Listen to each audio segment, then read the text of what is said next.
ఉత్తరప్రదేశ్లోని మధురలోని కాంగ్రెస్ కార్యకర్తల సభలో రాహుల్ గాంధీ మాట్లాడుతున్నారు। ఆ లైవ్ చూద్దాం।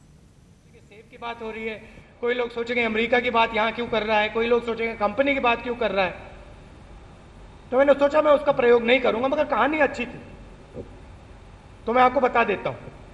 किसी ने स्टीव जॉब से पूछा कि भाई आपकी जो कंपनी है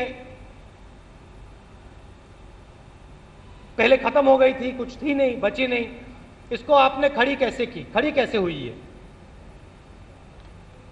आजकल अगर आप ये देखिए आरपीएनजी फोन पकड़े हैं, ये एप्पल का फोन है, संजय सिंह की जेब में भी एप्पल का फोन है, तो ये आपने खड़ी कैसे की। तो उन्होंने एक कहानी बताई।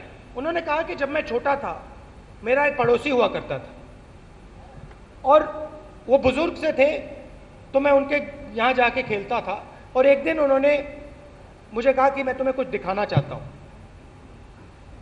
तो स्टीव जॉब्स जी गए और पड़ोसी ने, वो अपने हाथों से काम करता था, उन्होंने स्टीव जॉब्स को एक मोटर दिखाई और मोटर के पास एक ड्रम सा था। तो उसने स्टीव जॉब्स को पत्थर दिखाए, 20-25 पत्थर अलग अलग शेप के,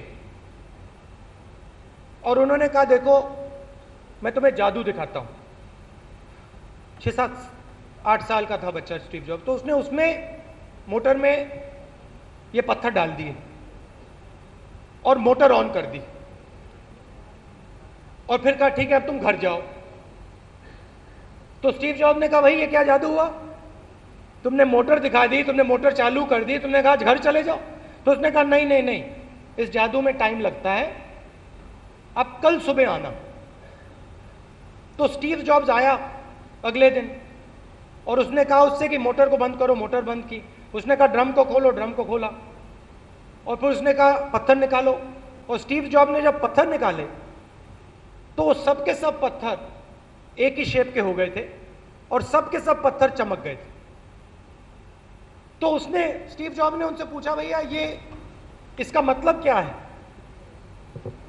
तो उसने कहा कि अगर आप सबको एक ड्रम में डाल दो और उनकी सही तरीके से वहां पे बातचीत करा दो, उनको अपनी जगह दे दो, तो हर पत्थर के अंदर चमक होती है, वो चमक निकल आएगी।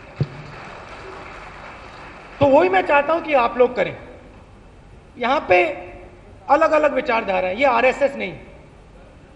आरएसएस होता तो यहां पे मोहन भगवत जी आते, कहते भैया देखिए आसमान काले रंग का है, और अब सब कहते सलूट करते